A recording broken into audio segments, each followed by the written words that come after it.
aldı kucağına. Zehra'na nesle benzer kızı bastırayım boğazını. Ağlar el eledi gözlerinin yaşını sildi. Çehresinin toprağını sildi. Balanı bastırayım boğazına. Lay lay seydi. İmam-ı zaman acele şella beni bağışla, ayrılık sensin ona. Çoxlu neneler vardı, bala yolu gözlüyorlar. Allah akşam balam gele, kollarımı salam balamın boyuna. Bin şühedalar diyadılar.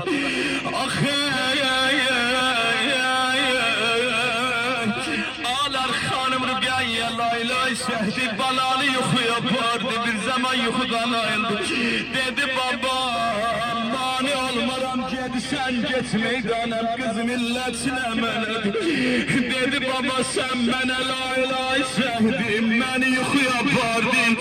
Baba alemi xabide nenem Zehra'nı gördüm. Gördüm bir kara pujora geldi kabuğu alıp elolarını.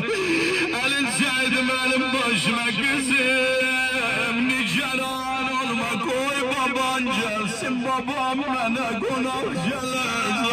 Ay baba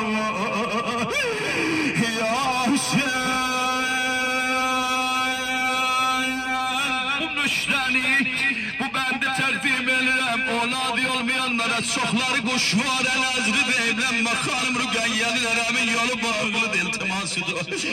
Ağlar imam